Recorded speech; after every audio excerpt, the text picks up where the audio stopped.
Assalamualaikum warahmatullahi wabarakatuh. Kebelakangan ni saya perasan adalah 2-3 post yang naik dekat saya punya Facebook yang pertikaikan adakah relevan untuk seorang artis jadi streamer. Yalah, kita pun tahu ya, artis dah ada fanbase yang strong, mereka ada ratus ribu followers, mereka ada ratus ribu likers. So bila mereka jadi streamer, mereka nak dapatkan views yang tinggi, dia sekadar ni sahaja. So macam tak adil untuk streamer-streamer yang baru nak up, yang terpaksa gadai tanah, beli equipment mahal-mahal, yang tak tidur malam untuk naikkan mereka punya views. Tengok-tengok kawan tu datang, ni saja curi semua viewers kan. So adakah benda ni tak adil? So inilah yang Abe Cerah nak bincang dalam video kali ni. Kalau anda belum tekan butang subscribe, pastikan anda tekan butang subscribe. Anda bersama saya Ashraf Jafri dalam channel YouTube Mona Lisa. Kita nak bincang sikit topik, adakah artis Malaysia kacau periuk nasi seorang streamer. Jom.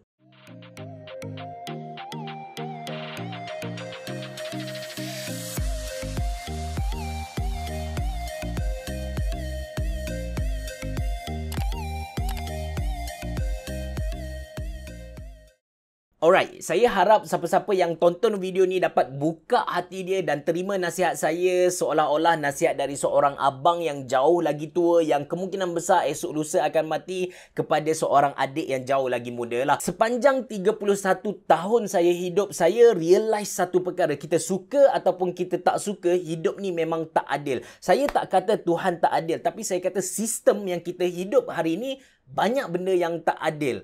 Macam kalau kita ada kabel, easy win. Macam contoh, kalau zaman kita kecil-kecil dulu, kita selalu dengar yang budak ni dapat masuk MRSM, dapat masuk SBP sebab ayah dia seorang ketua PPD. Ataupun mungkin kita pernah jumpa dekat universiti macam dia dapat tinggi, result yang tinggi sebab dia baik dengan lecturer. Something like that. Yang mana benda ni kita kenali dia sebagai kabel. Kenapa kita panggil dia kabel? Sebab kabel bersifat, ialah satu benda yang menghubungkan antara point A kepada point B. Macam contoh LAN kabel lah, yang mana menghubungkan kita ke dunia online kan. So kabel ni sebenarnya kalau istilah yang tepat kita panggil dia sebagai logistik kehidupan. Kita boleh umpamakan dia sebagai kenderaan lah. Let's say saya dari Kelantan nak pergi ke Kuala Lumpur, kalau saya naik kereta saya akan sampai dalam masa 7 jam, tapi kalau saya naik kapal terbang saya akan sampai dalam 1 jam. So masa untuk sampai tu berbeza, tapi yang penting matlamat tu masih lagi sama. Saya bagi analogi lain lah. Katakan ada dua orang pelajar. Satu pelajar dari keluarga yang kaya, dia ada masa lapang, mak dia boleh hantar tuition. Bila sampai waktu makan, dia boleh makan dengan senang hati. Bila berkawan, dia kawan dengan orang-orang yang memang nak belajar. Dia punya environment tu memang menyebabkan senang untuk dia belajar dan senang untuk dia score dalam result dalam SPM dia. Tapi satu pelajar lagi, pelajar yang kedua, dia hidup dari keluarga yang miskin. Dia nak pergi tuition pun tak boleh, malah dia terpaksa bekerja untuk bayar sekolah dia. Lepas tu dia nak makan pun kadang-kadang kena tunggu 1 hari 2 hari baru dapat makan. Bila berkawan, dia berkawan dengan orang-orang yang tak ada education punya awareness, berkawan dengan orang yang hisap rokok, yang hisap dadah. So environment yang dia hidup tu menyukarkan dia untuk dapat result yang tinggi. Tapi adakah dia menyebabkan, adakah environment yang tak bagus tu menyebabkan dia tak boleh dapat result yang tinggi? Tak. Itu yang saya nak sampaikan, yang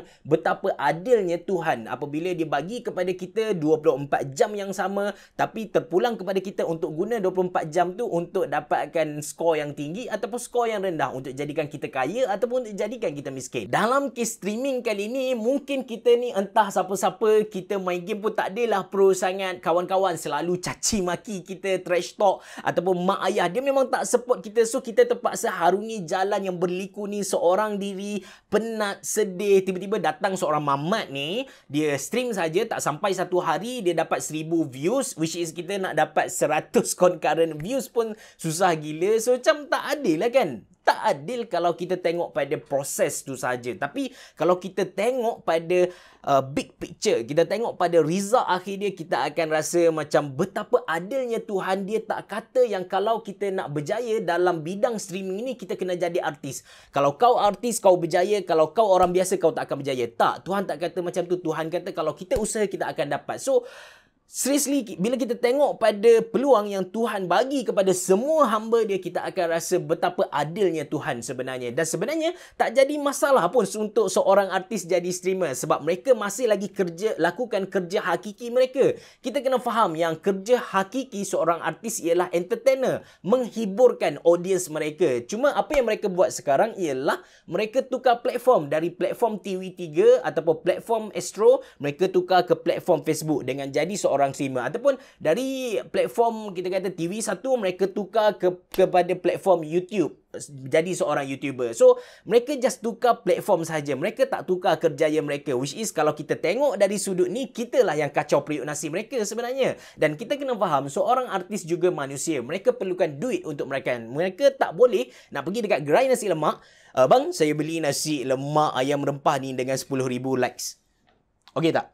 Tak boleh. Mereka kena bayar juga duit sebab kedai tadi pun dia nak makan. Mungkin kadang-kadang dia terima dengan 10,000 like as a marketing, tapi untuk hari-hari mereka kena terima duit juga. So that's why artis pun dia perlu cari kerja untuk mereka dapatkan duit. Mungkin anda pertikaikan, ada artis yang dah kaya bang, kenapa mereka nak buat juga streaming ni kan? Bab mereka kaya, bab mereka boros tu saya rasa bukan dalam skop perbincangan kita, tu di luar daripada apa yang kita nak bincang. Mungkin cerita artis kaya miskin tu cerita yang kedua, ketiga ataupun ke-10. Cuma saya nak tinggalkan dengan satu soalan. Kalau anda pertikaikan benda ni, adakah salah untuk seseorang yang kaya untuk berusaha lebih untuk tambahkan kekayaan mereka? Saya rasa tak. Habis tu, habis cerah macam mana streamer nak up kalau market dah habis disapu oleh artis? Good question. Soalan yang bernas. Dan kalau kita fikir macam tu, kita akan down. To be honest, saya cerita kepada anda bila mana saya buat video, saya usaha gila-gila, test, ambil masa, pasang PC sampai luka tangan dan sebagainya. Saya upload videos, dalam satu hari saya just dapat dalam 1,000 views.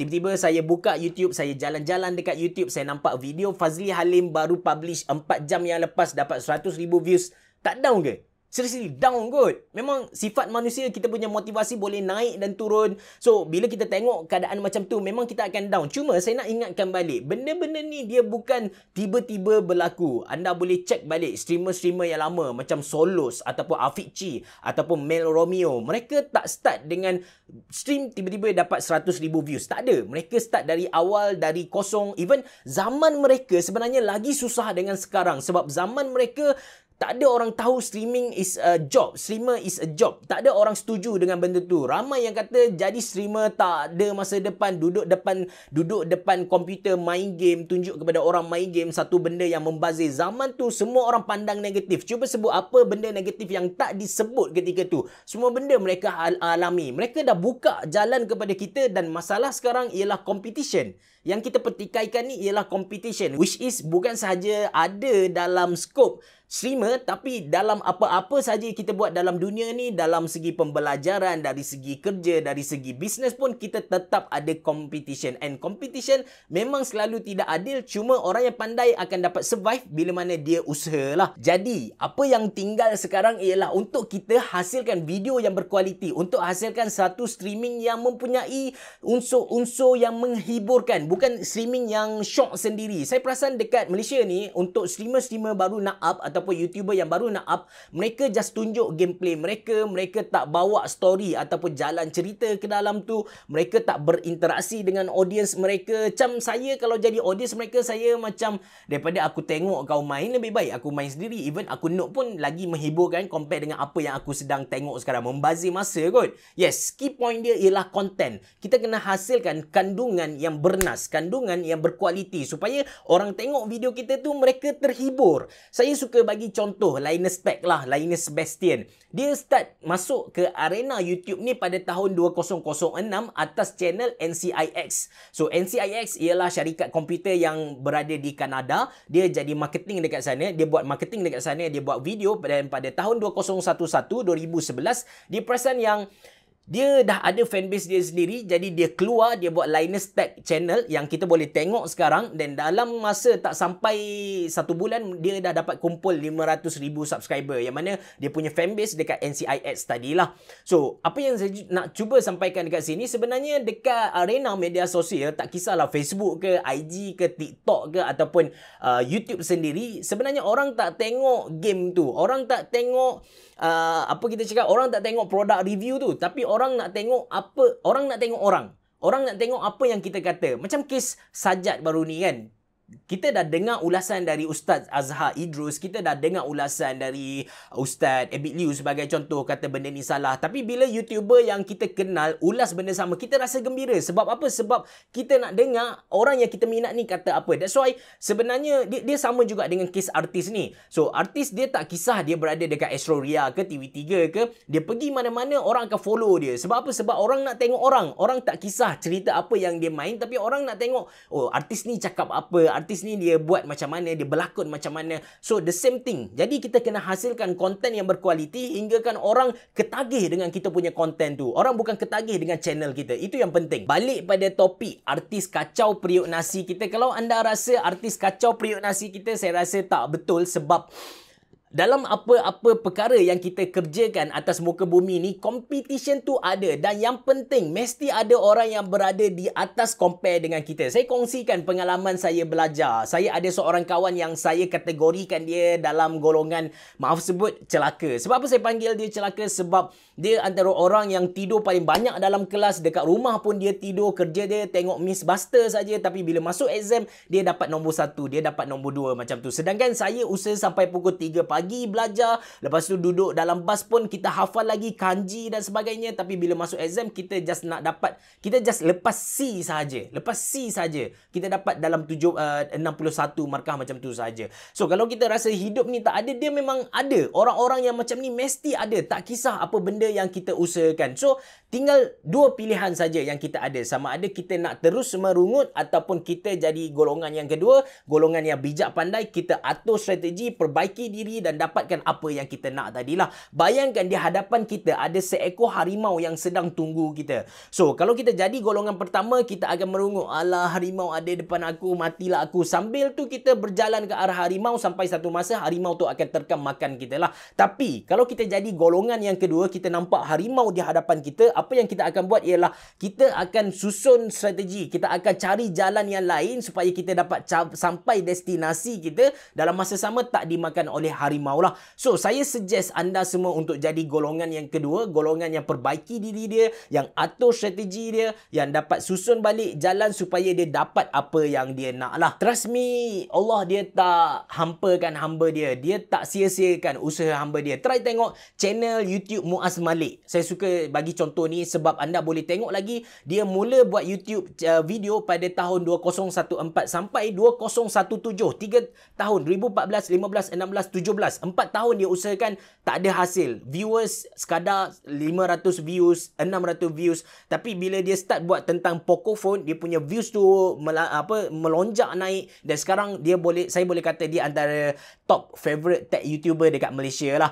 That's why kadang-kadang kita usaha baru 2-3 bulan ataupun mungkin setahun 2 kita baru usaha macam tu, dan bila kita tengok orang lain berjaya, kita mengeluh, kita sedih dan kita kata hidup ni tak adil. Salah bagi saya. Anda boleh, kalaulah saya nak kata hidup ni tak adil, hidup ni perlu dipersalahkan, saya antara orang yang layak kata benda tu. Sebab anda bayangkan nak buat satu produk review bukanlah senang. Anda kena pasang dulu PC tu, lepas tu anda kena test ulang game tu 2-3 kali, menyebabkan saya dah muak dengan game tu sendiri. So ada benda yang tak boleh skip, kita rasa tension. Edit video, saya belajar edit video dari kosong, saya tak tahu apa tu Adobe Premiere, saya belajar sendiri, tak ada orang ajar saya, dan kita hasilkan video.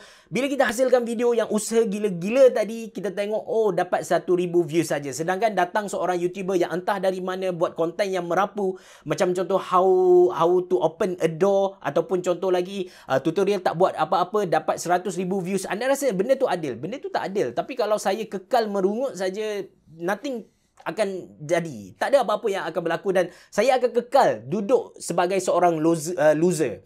So, anda nak kekal sebagai seorang loser ataupun anda nak jadi seorang yang berjaya? Terpulang pada diri anda sendirilah. Mungkin apa yang saya nasihatkan kepada anda ni tak kena dengan apa yang anda nak, tak mampu menggembirakan anda, tak selari dengan anda punya pendapat. Yes, mungkin betul, tapi apa yang saya kongsikan kepada anda ni ialah berdasarkan pengalaman saya sebagai seorang abang yang dah merasai betapa tak adilnya hidup ni selama 31 tahun. So, anda ada dua pilihan, sama ada anda nak kekal merungut ataupun anda nak jadi orang yang bijak, berusaha cari jalan lain dan berjaya. Itu sahaja dari saya. Kalau anda suka dengan video ni, jangan lupa untuk bagi butang like dan jangan lupa untuk share kepada kawan-kawan anda. Bereboh, jumpa lagi.